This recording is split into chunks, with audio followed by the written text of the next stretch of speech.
Hello student, कैसे आप सब। तो स्वागत है आप सबका फिर से हमारे यूट्यूब चैनल हिंदी क्लासेस में। तो जैसा कि आप लोग थंबनेल में देख लिए, ये क्लास 11th का आपका केमिस्ट्री का पेपर रहने वाला है। ठीक है, तो इसका सॉल्यूशन आज हम लोग देखने वाले हैं। ये क्वेश्चन हमारे द्वारा टाइप किया गया है, तो क्वेश्चन को देखिएगा किस लेवल का क्वेश्चन आता है आपका बोर्ड एग्जाम में। तो वीडियो को शुरू से लेकर अंत तक देखिएगा। चैनल पर न्यू है, चैनल को सब्सक्राइब कर लीजिए, बेल नोटिफिकेशन को ऑन कर दीजिए। और अगर आप लोग कमेंट करते हैं तो ये सीरीज जारी रहेगा। पर डे आप लोगों का एक वीडियो अपलोड होगा। ठीक है, क्लास 11th के बच्चों के लिए। तो ज़्यादा से ज़्यादा इस वीडियो को प्यार देना है। ठीक है, अपने फ्रेंड्स को भी शेयर कर दीजिएगा। और मैं इसमें कोशिश करूँगी कि सारा क्वेश्चन आप लोगों को समझ में आए कि किस तरह से इसका सॉल्यूशन हो रहा है। तो चलिए देखते हैं किस तरह का क्वेश्चन है, और थोड़ा क्वेश्चन को हम लोग जल्दी करने का प्रयास करेंगे। तो इस तरह से आप देख सकते हैं। सबसे पहले है आपका क्या होता है, the number of moles present in 6 gram of carbon is. तो नंबर ऑफ मोल्स निकालने बोले तो फॉर्मूला क्या होता है, नंबर ऑफ मोल्स का फॉर्मूला होता है आपका given mass by molar mass. तो गिवन मास कितना है आपका 6 ग्राम, और मोलर मास कितना होता है किसका, कार्बन का। कार्बन का मोलर मास होता है आपका, कार्बन का एटॉमिक नंबर होता है 6, तो उसका मोलर मास हो गया 12। अब जब इसको काटेंगे तो 1/2 को हम क्या लिख सकते हैं, 0.5 ग्राम पर मोल लिख सकते हैं। ठीक है, तो नंबर ऑफ मोल्स कितना आ गया मेरा 0.5। तो option number B is correct. Next क्या बोल रहा है, which of the following has highest क्या है, ionization energy. Highest ionization energy, ionization energy क्या होगा, जैसे कि ये जब ऑर्बिटल जो होते हैं, तो ऑर्बिटल में ऑर्बिटल कब सबसे ज़्यादा हाईएस्ट कब होगा, उसमें आयनाइजेशन एनर्जी या तो वो फुलफिल होगा और या तो वो हाफ फिल होगा। तो देखते हैं इनमें से क्या है।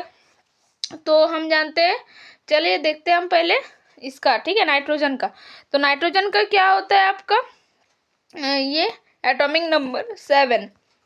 और 7 का अगर इलेक्ट्रॉनिक कॉन्फ़िगरेशन देखें तो 1s2 2s2 एंड 2p3। तो हम जानते हैं जो p ऑर्बिटल जो होता है आपका, ठीक है, उसमें जो टोटल इलेक्ट्रॉन होता है वो 6 बढ़ाया जा सकता है। तो अगर हम एक एक इलेक्ट्रॉन फिल करते हैं तो ये क्या हो गया, p जो ऑर्बिटल है हमारा ये हाफ फिल हो गया। ठीक है, तो ये हाफ फिल है, ये मोर स्टेबल है एज कम्पेयर टू इन लोग, क्योंकि कार्बन का होता है 6, और 6 का अगर इलेक्ट्रॉनिक कॉन्फ़िगरेशन देखने जाए तो 1s2 और 2s2 2p2, तब इसका 6। तो मतलब ये आपका हाफ फिल हो रहा है, हाफ फिल भी नहीं है और फुल फिल भी नहीं। आयनाइजेशन एनर्जी तभी ज़्यादा होगा जब या तो वो हाफ फिल हो या तो वो फुल फिल हो। ठीक है, इस तरह से इसको याद रखिएगा। तो सबसे ज़्यादा यहाँ पर आप देख लीजिएगा तो किसका हो जाएगा, आपका एन का हो जाएगा। ठीक है, नाइट्रोजन का। फिर क्या हो रहा है, व्हिच ऑफ द फॉलोइंग क्या है वेट द मोस्ट, निम्नलिखित में से किसका द्रव्यमान सर्वाधिक होगा। तो सबसे हाईएस्ट किसका होगा वेट, वो पूछ रहा है। ठीक है, तो इसको आप देख लीजिए कि किस तरह से इसको लिखना है, आपको बताते हैं हम। तो देखिए क्या है, 1 gram atom of sodium is 1 molecule of nitrogen atom which has a mass of approximately कितना होता है 14 ग्राम। तो ये जो है यहाँ लिखने का उतना जगह नहीं है, इसीलिए हम आपको बोल रहे हैं आप लोग लिख लीजिए। ठीक है, तो ये जो होता है 1 ग्राम जो है एटम ऑफ नाइट्रोजन का जो होता है वो कितना होता है, ऑलमोस्ट कह सकते हैं कि 14 ग्राम होता है। ठीक है, और क्या है 1 मोल्स ऑफ वाटर। तो फिर आप पहले निकालिए नंबर ऑफ मोल्स, तो नंबर ऑफ मोल्स की जगह 1 रखिए, और उसका फॉर्मूला क्या होता है, गिवन मास। वाटर का गिवन मास नहीं दिया है, उसका वेट निकालना है हमको। ठीक है, और इसका जो मोलर मास होता है वाटर का कितना होता है आपका, तो 18। तो इसको इधर ले जाइएगा तो 1 से 18 को इंटू कीजिएगा तो 18 ही आ जाएगा। ठीक है, तो इसका वेट 18 हो गया। सोडियम का इसी तरह से निकालने जाइएगा तो 23 आ जाएगा। फिर यहाँ पर नीचे बोल रहे 1 मॉलिक्यूल्स ऑफ H2SO4।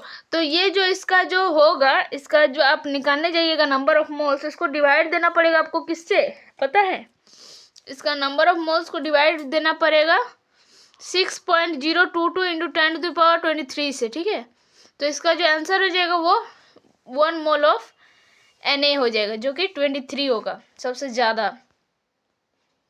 यहाँ पर ये मोल है और ये मॉलिक्यूल है, ये इसको देख के कन्फ्यूज बिल्कुल मत कीजिएगा कि इसका ये ज़्यादा ये है तो इसका फॉर्मूला ज़्यादा है तो इसका एटम ये ज़्यादा होगा नंबर ऑफ मोल्स, तो ये आपका गलत हो जाएगा नहीं तो फिर, ठीक है। अब क्या बोल रहे हैं, an organic compound containing carbon hydrogen and oxygen, क्या इट्स क्या है, एलिमेंटल एनालिसिस गिवन। कार्बन जो है आपका कितना है, चलिए देखते हैं, इसका हमको एम्पिरिकल फॉर्मूला पता करना है, ठीक है। कार्बन, हाइड्रोजन एंड ऑक्सीजन, तो कार्बन कितना दिया आपको 38.71, और ये जो होता है हाइड्रोजन दिया है 9.67%। आपको ऑक्सीजन निकालना है पहले, ठीक है, ऑक्सीजन दिया नहीं है। तो हम क्या जानेंगे, ये जो टोटल होगा ये कितना होगा 100%। तो हमको अगर ओ निकालना होगा तो 100% में से अगर हम माइनस करेंगे इन दोनों को ऐड करके तो मेरा निकल जाएगा ना।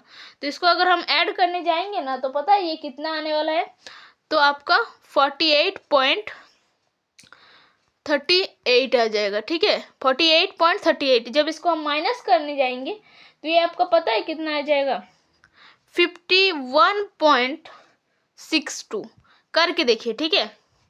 अब ये जो आ गया ये मेरा कितना आ गया, ओ का परसेंटेज, ये हमारा ओ का, तो सॉरी ओ का परसेंट, तो अब हम लिखते हैं डायरेक्टली।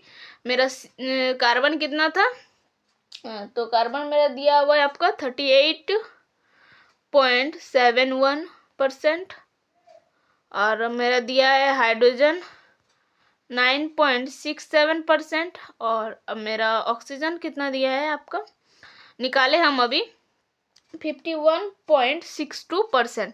अब जब ये निकाल चुके हैं तो इसको हम डिवाइड कर देंगे किससे, इसका मोलर मास से। तो कार्बन का मोलर मास कितना होता है, तो 12, कार्बन का होता है 12, इसका होता है 1 और इसका होता है आपका 16, ठीक है। अगर आप इसको डिवाइड करते हैं तो कितना आता है पता है आपको, 3.22, इसका आ जाएगा आपका 9.67, और इसका फर्दर 3.22। अगर आप जो छोटा है सबसे उससे डिवाइड कर देते तीनों को, तो चलिए 3.22 से डिवाइड करते हैं तीनों को। तो अगर हम तीनों को इससे डिवाइड करते 3.22 से डिवाइड करते 3.22 से, फिर इसी को 9.67 को डिवाइड करते फर्दर 3.22 से, और फिर डिवाइड करते हैं 3.22 को 3.22, तो ये जो हो जाएगा ये तो आपका पूरा वैल्यू 1 हो जाएगा। तो मतलब कार्बन कितना है 1, ये तो इधर कार्बन था ना, ये तो 1 हो गया। अब ये है मेरा हाइड्रोजन, हाइड्रोजन कितना, अब इसको डिवाइड करने जाइएगा तो ये H3 आएगा, O फिर से 1, तो क्या हो जाएगा CH3O, क्या हो जाएगा एम्पिरिकल फॉर्मूला इसका CH3O। इस तरह से आप लोग ये चीज़ों को याद रखिए, और ये सब क्वेश्चन ही आएगा, क्वेश्चन चेंज हो सकता है, नंबर चेंज हो सकता है, और इसका जो वैल्यू है वो चेंज हो सकता है, लेकिन क्वेश्चन इसी टाइप का ही रहने वाला है आपका एग्जाम में, ठीक है। तो ये सब चीज़ें आप लोग को आना चाहिए। क्या बोला, which of the following contain same number of carbon atoms as are in 6.0 gram of carbon. तो इसका नंबर ऑफ पहले ये निकालते हैं, ठीक है। निम्नलिखित में से किसमें कार्बन परमाणु की संख्या इतना कार्बन 12 कार्बन के उपस्थित कार्बन परमाणु की संख्या के बराबर है। तो चलिए देखते हैं, नंबर ऑफ मोल्स निकालते हैं। Number of moles given mass दिया है बाय मोलर मास, कार्बन का 12, इसको आप काटते हैं 1.2 मतलब 0.5। अब देखते हैं 0.5 और इनमें से किसी का भी अगर आ रहा है तो वही इसका सिमिलर पूछ रहा है ना, इसके इनमें से किसका जो है same number of carbon atom है इनके जैसा, ठीक है। तो देखिए अगर देखने जाइएगा तो ये तो नहीं होगा, इथेन तो नहीं होगा, मीथेन हो सकता है। 8/16, 8 दिया है गिवन मास, और 16 कैसे निकालेगा, मीथेन, मीथेन का होता है CH4, मतलब कार्बन का है 16 और हाइड्रोजन का 4। हाइड्रोजन का आपका मोलर मास एक ही होता है, और इसको 4 से इंटू करेंगे तो 4, मतलब 16 + 4, सॉरी कार्बन का तो 12 होता है, 12 + 4 मतलब 18, 16। इसको जब आप काटेंगे तो 1.2 या 1/2, इसका मतलब 0.5, तो ये इसके बराबर। तो ऑप्शन नंबर बी जो है करेक्ट है। आप लोग का ये स्क्रीन की वजह से थोड़ा कम समझ में आ सकता होगा, थोड़ा एडजस्ट कीजिए, कर लीजिएगा, ठीक है। अब देखते हैं मोलारिटी और मोलालिटी निकालने का फॉर्मूला। देखिए दोनों क्वेश्चन दिया है, ये क्वेश्चन बहुत ज़्यादा इंपॉर्टेंट है आपके एग्जाम के पॉइंट ऑफ व्यू से, तो इसको बिल्कुल भी आप लोग इग्नोर नहीं कीजिएगा ये क्वेश्चन को, ठीक है ना। ये क्वेश्चन गारंटी है एक ना क्वेश्चन एक आएगा ही आपका मोलारिटी या फिर मोलालिटी से। तो इसका डायरेक्टली फॉर्मूला होता है, क्या होता है चलिए देखते हैं। पहले हमको क्या निकालना है, मोलालिटी पूछ रहा है, ठीक है। तो मोलालिटी, इसको हम लोग किससे डिनोट करते हैं पता है आपको, स्मॉल m से। तो मोलालिटी बराबर क्या होता है, number of moles of solute by mass of solvent in KG. Number of moles निकालना है किसका, सॉल्यूट का। तो चलिए पहले नंबर ऑफ मोल्स निकालते हैं इसमें, ठीक है। तो उसके बाद इसमें हम निकालेंगे फॉर्मूला। तो ये बाद में लिखते, पहले हम नंबर ऑफ मोल्स निकालते हैं। तो नंबर ऑफ मोल्स का हम क्या जानते हैं, नंबर ऑफ मोल्स बराबर होता है गिवन मास, गिवन कितना दिया है 18.25 ग्राम बाय मोलर मास, किसका, HCl का। HCl का अगर हम मोलर मास निकालने जाएंगे तो कितना आ जाएगा 36, ठीक है। और ये 36 जब आ गया मेरा, ये मेरा नंबर ऑफ मोल्स निकल गया, ठीक है। अब इसको हम डिवाइड देंगे किससे, 500 ग्राम मास ऑफ सॉल्वेंट से, ठीक है। तो अब इसको डायरेक्टली डिवाइड दे देते हैं। आप चाहे तो इसको पॉइंट हटा के भी देख सकते हैं सॉल्यूशन करके, और नहीं तो इसको ऐसे ही छोड़ दीजिए, डायरेक्टली डिवाइड दीजिए। तो अब देखिए क्या है, करते हैं। मोलेलिटी बराबर क्या हो जाएगा, जो मेरा आया इनटू कर देंगे उसको 500 से। तो मेरा कितना आया था, ऊपर कितना था नंबर ऑफ मोल्स, ये जो दिया हुआ था वो कितना था, तो आपका 18.25, और नीचे था मेरा कितना 36, इससे करेंगे 500। अब पॉइंट को हटाते हैं, चलिए देखते हैं क्या होता है, जो भी होता है, ठीक है ना।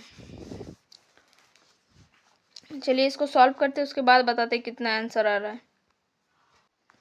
इसको जब आप सॉल्व करने जाइएगा ना एक पॉइंट इधर, एक ऊपर में 0 देते हैं, ठीक है। इधर पॉइंट के बाद 2 संख्या है तो नीचे 2 को 0, 1 0 से 1 0 गया, 1 0 से 1 0 गया, यहाँ 2 0 से 2 0 गया।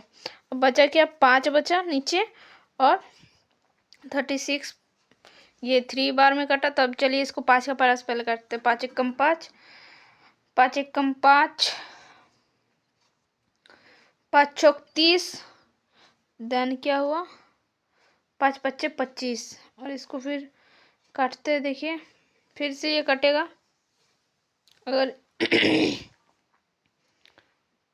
5 7 35, और हाथ मेरा एक हाथ में जब एक बच्चा मेरा तो 5 3 15, फिर वो काटेंगे 5 3 15, हाथ में रहे 5 3 15, कहीं तो गड़बड़ हो रहा है शायद। अच्छा ये 8 था कि 18 था, 18 था, ठीक है ना कि 8 नहीं था, तो इसीलिए गड़बड़ 1 आ जाएगा आपका, क्या आ जाएगा 1। अब अच्छा से इसको काटिएगा ना तो 1 आ जाएगा, ठीक है। सारा कुछ तो कट ही गया था, खाली ये वाला इधर वाला काटिएगा इसको, और 36 पॉइंट, इससे पॉइंट तो हट ही गया था, इससे इसको काट के देखिएगा हो जाएगा आपका, ठीक है, पूरा पूरी कट जाएगा। तो इसका आंसर कितना आएगा 1, same option number B is correct. Same इसी तरह से आपको क्या निकालना है, मोलारिटी। तो मोलारिटी का भी फॉर्मूला आप लिख लीजिए, number of moles of solute volume of solution in litre. तो ये आपका होता है मोलारिटी। तो इसको भी करने का आप लोग प्रयास कीजिएगा, ये आप लोग पे छोड़ते हैं, इसका आंसर प्लीज़ कमेंट में कीजिएगा, ठीक है। रिक्वेस्ट है आप लोग को, देखते हैं कितना बच्चा पढ़ते हैं। तो अब बोल रहे number of electron proton neutron निकालना है, एक एलिमेंट दे दिया है,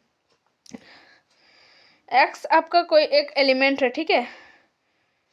तो हम क्या जानते हैं, पहले हम जानते क्या है, देखिए जो आपका एटॉमिक नंबर होता है, माने जो जेड होता है, एटॉमिक नंबर जो बराबर होता है किसके, नंबर ऑफ इलेक्ट्रॉन के प्लस इक्वल होता है नंबर ऑफ प्रोटॉन के। तो नंबर ऑफ प्रोटॉन जो होता है बराबर होता है नंबर ऑफ इलेक्ट्रॉन के, और जेड एटॉमिक जब नंबर जो होगा वही होगा इलेक्ट्रॉन का नंबर और वही होगा प्रोटॉन का नंबर। ठीक है, तो देख सकते हैं आप। तो जब ये हो गया तो आपको देखना है क्या, देखिए।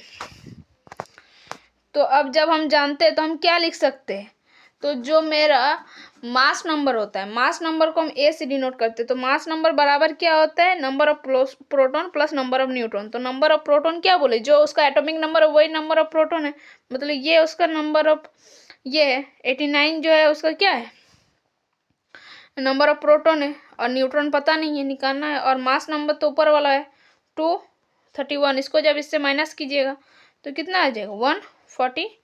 तो एन जो आ जाएगा, नंबर ऑफ न्यूट्रॉन क्या आ जाएगा 142। तो आपका पहला है प्रोटॉन, प्रोटॉन का नंबर तो वही होगा जो इसका ये एटॉमिक नंबर है 89, और न्यूट्रॉन का नंबर आया 142, और देन उसका इलेक्ट्रॉन का नंबर भी वही आएगा नंबर ऑफ प्रोटॉन के बराबर। ठीक है, तो ऑप्शन नंबर बी जो है करेक्ट आंसर रहने वाला है। नेक्स्ट क्वेश्चन की ओर बढ़ते हैं, क्या है, एटम विथ क्या है, same mass number but different atomic number are called. जब अगर मास नंबर सेम है तो उसको हम आइसो बार बोलेंगे, अगर एटॉमिक नंबर सेम है तो उसको आइसोटोप बोलेंगे। तो यहाँ पर क्या बोल रहा है, atoms with same mass number same है। ठीक है, ऊपर वाला जो है वो सेम है, जैसे कि इसमें दिया था अभी, तो इसमें जो दिया था ये, तो ये अब मास नंबर जैसे कि सेम है, जैसे कि आप देखिए किसका एक होता है, अभी तो याद नहीं आ रहा है, जैसे कि कार्बन और नाइट्रोजन दोनों का 14 इसका मास, इसका एटॉमिक नंबर 7 है, इसका 6 है। तो ये लोगों का मास नंबर क्या है, सेम है, लेकिन इसका एटॉमिक नंबर डिफरेंट है। तो ये जो है आइसोबार का एग्जांपल है। ठीक है, क्या होता है, the similar physical and chemical properties of element is the same group is due to the reason they have same number of valence electron. क्योंकि जो एक ही ग्रुप, जैसे कि हमारे पास 18 ग्रुप्स है, टोटल ग्रुप कितना है, नंबर ऑफ ग्रुप्स क्या होता है पीरियोडिक टेबल में 18 है। तो जैसे कि आपका ग्रुप फर्स्ट जो है उसमें जो वैलेंस इलेक्ट्रॉन है वो सभी का क्या है, जो ग्रुप आपका फर्स्ट है तो उसमें कैसे है, जैसे कि आपका है इसमें, इसको हाइड्रोजन को भी रख लेते हैं। ठीक है, हाइड्रोजन, हीलियम, लिथियम, हाइड्रोजन हो गया सोडियम हो गया, पोटेशियम इस तरह से आएगा, रुबिडियम, ली ना करे रब से फरियाद, इस तरह से लिख सकते हैं। तो इसका जो इन लोग का जो बैलेंस इलेक्ट्रॉन सबका क्या हो जाएगा, ये सबका एक हो जाएगा, बैलेंस इलेक्ट्रॉन सबका क्या है 1। लिथियम का क्या होता है 1s2 2s1, तो सबका बैलेंस इलेक्ट्रॉन जो है वो क्या है 1 है। ठीक है, इस तरह से आप देख सकते हैं, तो वही है, तो इसको क्या लिखते हैं, they have same number of valence electron, यही इसका reason. Halogens are present in, तो हेलोजन्स जो होता है, हेलोजन का जो ये होता है वो कौन सा ग्रुप में हेलोजन प्रेजेंट होता है, ग्रुप 17। और ग्रुप 17 कौन सा ब्लॉक में आता है, तो पी ब्लॉक। अगर आप ऐसे पीरियोडिक टेबल को बनाने जाइएगा तो ग्रुप 1 और 2 होता है यहाँ पर एस ब्लॉक में, और ये जो होता है आपका डी ब्लॉक रहता है जहाँ पर 3 से 12 तक रहता है, और 13 से जो आपका 18 तक रहता है ये पी ब्लॉक रहता है। 6 इसमें ग्रुप्स आएगा। ठीक है, इसमें 10 ग्रुप आएगा, एक ने 2। तो इस तरह से आप याद रख सकते हैं, इसमें 10 आपको रखना है,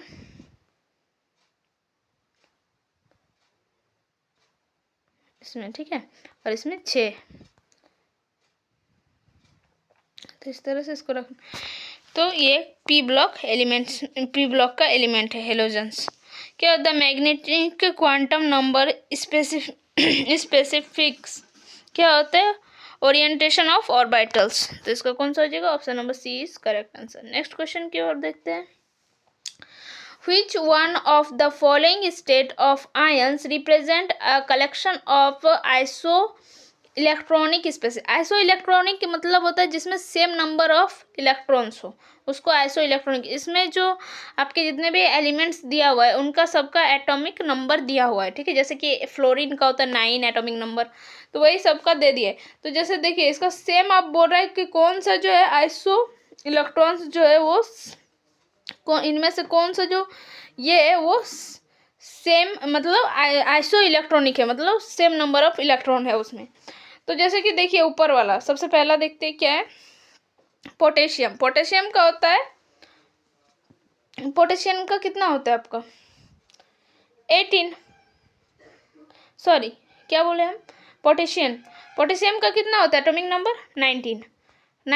अब 19 में से भी प्लस चिन्ह है, मतलब एक इलेक्ट्रॉन निकालना है, तो ये 18, ठीक है। कैल्शियम का होता है 20, 2 इलेक्ट्रॉन निकाल दे, फिर इसमें इलेक्ट्रॉन है 18। अब स्टेंडियम में कितना है, स्टेडियम का होता है 21, ठीक है एटॉमिक नंबर, 3 इलेक्ट्रॉन निकालते, फर्दर इसमें 18 इलेक्ट्रॉन बचा। और अब फिर है क्लोरीन। क्लोरीन में एक इलेक्ट्रॉन अगर है, क्लोरीन का होता है 17, एक इलेक्ट्रॉन ऐड कर दिए तो ये हो जाएगा आपका 18 इलेक्ट्रॉन फर्दर इसमें। तो इसमें आइसो आपका इलेक्ट्रॉनिक पूछ रहे, तो ऑप्शन नंबर ए ही तो आपका करेक्ट हो जाए ना, और आपका देखना ही नहीं है किधर भी।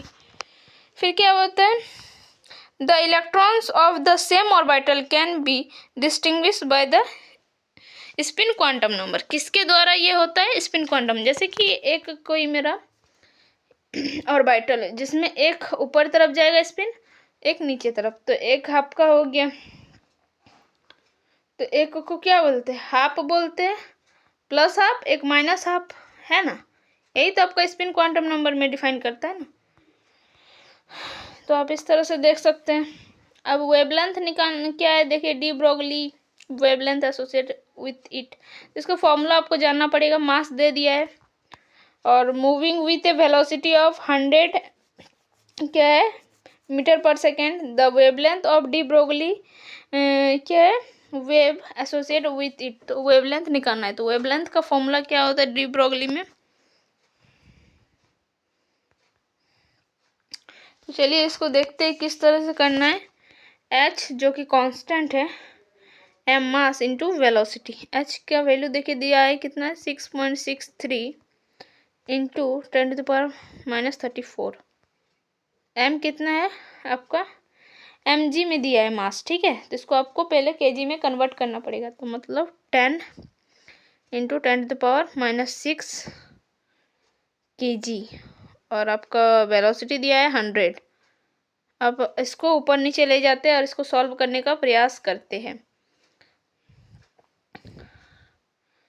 तो 3 जीरो से इसको काट दिए तो यहाँ पर बचा -3।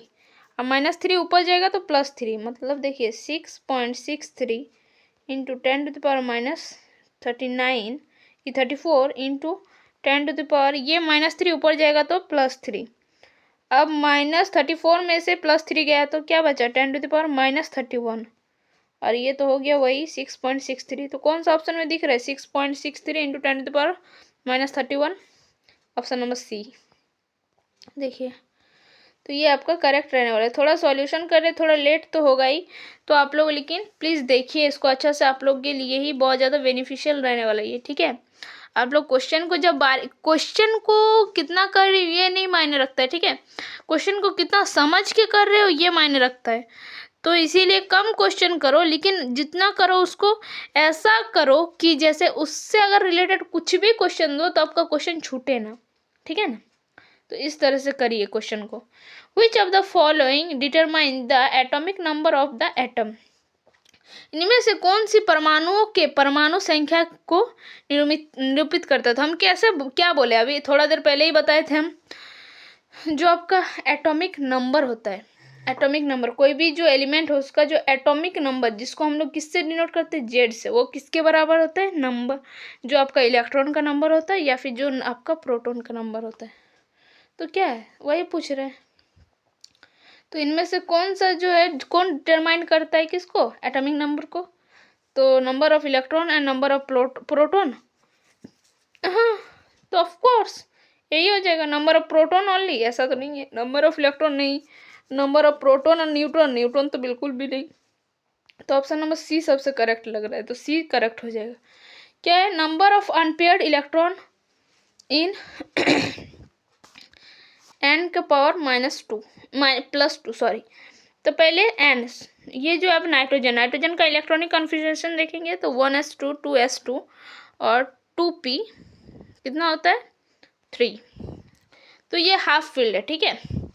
अब बोल रहा है n+2 मतलब 2 इलेक्ट्रॉन इसमें से निकालना है, तो इसमें क्या बचेगा देखते हैं। 1s2 2s2 2p1।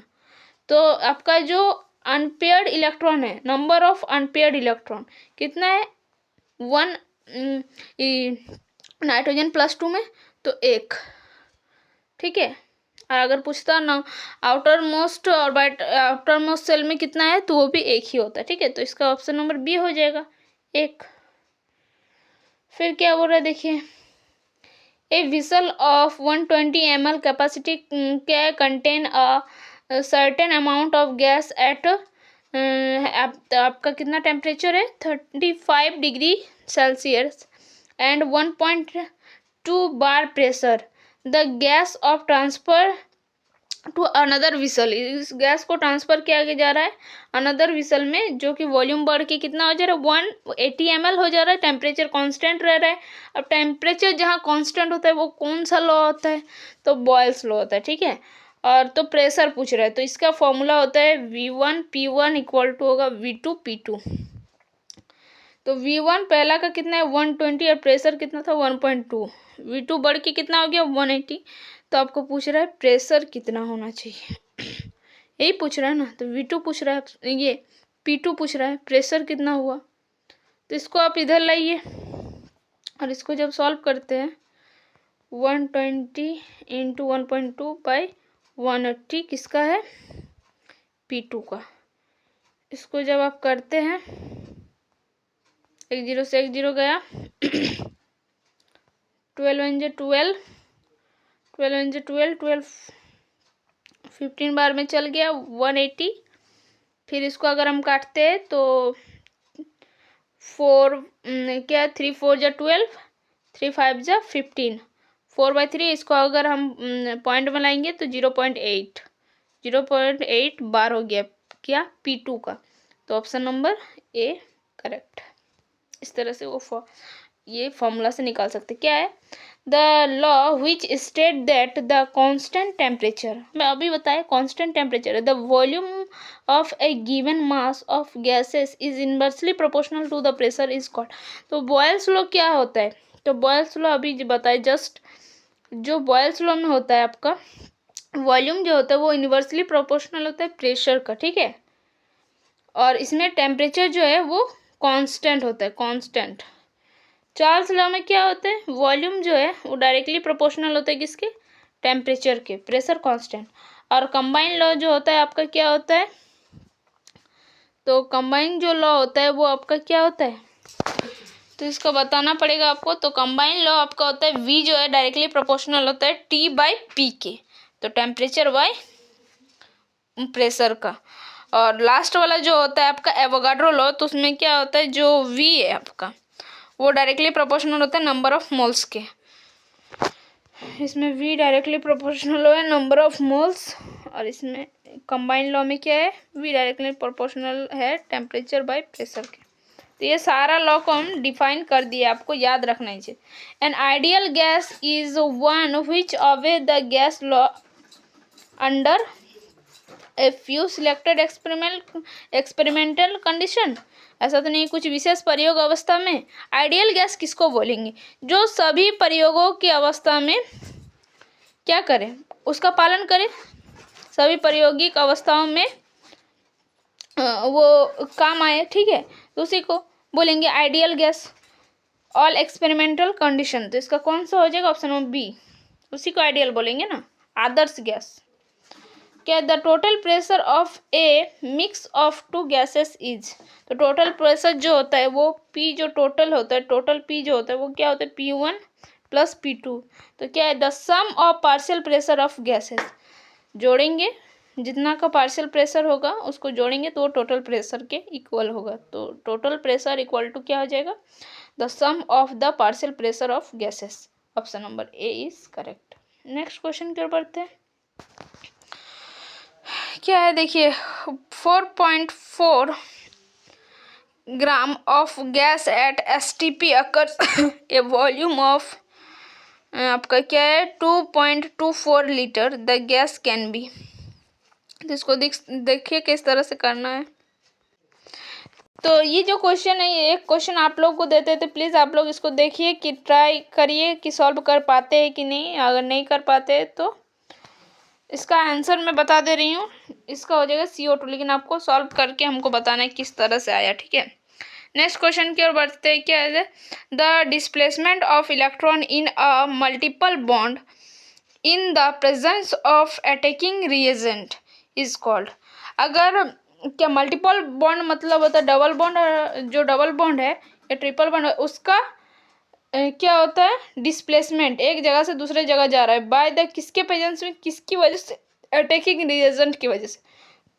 तो इसको हम लोग क्या बोलते हैं, इलेक्ट्रोमेरिक इफेक्ट बोलते हैं, ठीक है। Option number B correct. Next question क्या होता है, अब रिएक्शन है आपका CH3 तीन गो है C के साथ अटैच, ऐसा मतलब इस तरह से, और Br जिसमें अगर हम CO2 का अटैक कराते हैं तो ये बनता है, ठीक है। तो ये किस तरह का रिएक्शन का उदाहरण है, तो ये एक सब्स्टिट्यूशन रिएक्शन है, प्लस माइनस जा रहा है, ठीक है, इसलिए ऑप्शन नंबर बी। और बहुत आसान क्वेश्चन है, IUPAC नोमेनक्लेचर देना है आपका इस कंपाउंड का, ठीक है, करना है। तो इसका पहले हम काउंटिंग करते किधर से, अगर ऊपर ऊपर गिनते हैं तो 5 कार्बन है, लेकिन ऐसा गिनेंगे तो 6। तो इधर हम करते हैं, और इधर से काउंटिंग किधर से करेंगे, इधर से कि इधर से, इधर डबल बॉन्ड सामने है तो इधर से काउंटिंग करेंगे। तो 1 2 3 4 5 6। अब 3 पर क्या है, इथिन। 3 पर क्या है, इथाइन। इथेन को हम लोग क्या लिखेंगे, इथाइल लिखेंगे, ठीक है, क्योंकि ये किसकी तरह यूज हो रहा है, एज ए मेन चेन में ये काउंट नहीं हो रहा है, तो क्या है, ये एक सब्स्टिट्यूएंट की तरह ऐड हो रहा है, ठीक है। तो इसमें 3 इथाइल, 3 पर है आपका इथाइल, और हेक्स 2 पर इन, या फिर इसको ऐसे भी लिख सकते 2 hexyne. Option number A is correct. Counting अच्छा से करना पड़ेगा। और इलेक्ट्रोफाइल जो होता है, इलेक्ट्रोफाइल जो होता है मेनली न्यूट्रल जो भी होता है वो इलेक्ट्रोफाइल्स होता है, ठीक है, इस पर कोई चार्ज नहीं होता इसमें, ठीक है। तो Al3 हो जाएगा इसमें, AlCl3।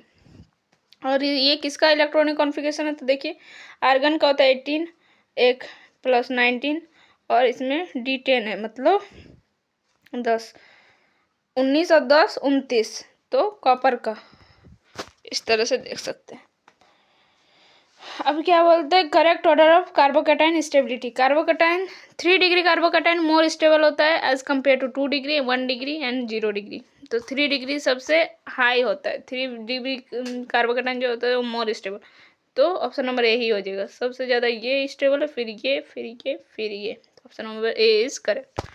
नेक्स्ट क्वेश्चन देखिए, the basis of modern periodic classification is. किसके बेसिस पर मॉडर्न क्लासिफिकेशन है, तो पीरियोडिक, जो मॉडर्न पीरियोडिक टेबल का जो क्लासिफिकेशन हुआ किसके बेसिस पर, एटॉमिक नंबर के बेसिस पर। Option number A is correct. Next question क्या चलते हैं, CH3O CH3 and CH C आपका क्या है, CH3 CH2OH R। तो ये कैसा है, चेन SMS तो जानते ही है, अगर कार्बन का नंबर सेम हो लेकिन पोजीशन इधर उधर हो कार्बन का, ठीक है, अगर नेमिंग उनका दूसरा दूसरा हो रहा है तो वो आपका चेन आइसोमर्स हो जाएगा। पोजीशन में भी वही हाल है, अगर डबल बॉन्ड ये सब रहा तो उसका पोजीशन अगर चेंज हो रहा है, फंक्शनल ग्रुप वगैरह रहा है उनका अगर पोजीशन चेंज हो रहा है तो पोजीशन आइसोमर। और फंक्शनल आइसोमर्स में डायरेक्टली फंक्शनल ग्रुप चेंज हो जाएगा। यहाँ पर अल्कोहल है और यहाँ पर आपका क्या है, क्या है बोलिए, ये तो हाँ, तो ये कौन सा ये है आपका फंक्शनल ग्रुप एस्टर, ठीक है। तो ये दो अलग अलग फंक्शनल ग्रुप हो जा रहा है। तो ये आपका एक ईथर है, आपका एक अल्कोहल है, ठीक है। अब क्या बोलता है, अल्कलाइन मेटल का जनरल इलेक्ट्रॉनिक कॉन्फ़िगरेशन। तो लास्ट में इन लोग अल्कलाइन आपका एस ब्लॉक जो एलिमेंट होता है, एक तो होता है एल्कलाइन मेटल और एक दूसरा होता है एल्कलाइन अर्थ मेटल। तो जो आपका S1 होता है मतलब ग्रुप फर्स्ट, ये आपका एल्कलाइन मेटल होता है, तो इसका ऑप्शन नंबर बी हो जाएगा। एल्कलाइन अर्थ मेटल होता है NS2, ठीक है, ग्रुप 2। क्या बोलते हैं, alkali metals react with oxygen या एयर टू गिव क्या देता है, बेसिक ऑक्साइड। अब कैसे बताइए, हम क्या बोले थे, आप लोग क्या पढ़े, जब आपका कोई भी मेटल, ठीक है, ऑक्सीजन के कोई भी जब धातु जब ऑक्सीजन के साथ रिएक्ट करता है तो क्या होता है, धातु की ऑक्साइड क्या होती है, तो क्षारीय होती है। धातु की ऑक्साइड की जो प्रकृति होती है वो क्षारीय होती है, और अधात्वी की जो ऑक्साइड की जो प्रकृति होती है वो अम्लीय होती है। तो यहाँ पर धातु जब ऑक्सीजन के साथ रिएक्ट कर रहा है तो ये धात्विक ऑक्साइड बनाएगा, और धात्विक ऑक्साइड का प्रकृति के साथ है क्षारीय, इसीलिए एक बेसिक ऑक्साइड है बस। The oxidation state of potassium in KO2, तो पोटेशियम कौन सा ग्रुप में आता है, तो ग्रुप फर्स्ट। और हम क्या बोले, ऑक्सीडेशन स्टेट कैसे पता चलता है, उसका जो वैलेंस इलेक्ट्रॉन उनका जो, हाँ जैसे कि ग्रुप फर्स्ट का है तो उसका जो बैलेंस सेल में जो इलेक्ट्रॉन रहेगा वो कितना है, 1, तो इसका ऑक्सीडेशन स्टेट क्या हो जाएगा, 1। पोटेशियम का सबका यहाँ पर 1 ही होता है जितना एलिमेंट रहता है, तो +1। क्या बोल रहे हैं, which colour is impact of flame by sodium, तो गोल्डन येलो, कौन सा कलर देगा, गोल्डन येलो। और क्या बोलते हैं, सोलवे प्रक्रिया इज यूज टू प्रिपेयर, या फिर बोलते हैं Solvay process is use to prepare, क्या बनाने के लिए यूज किया जाता है, तो किसी का भी कार्बोनेट बनाने। तो यहाँ पर कार्बोनेट कहाँ देख रहे हैं, तो sodium carbonate, option number A is correct. तो बस आज के लिए इतना ही, फिर मिलते हैं नेक्स्ट वीडियो में, तब तक के लिए बाय बाय, टेक केयर, जय हिंद, वंदे मातरम। तब तक पढ़ते रहिए, स्वस्थ रहिए, धन्यवाद।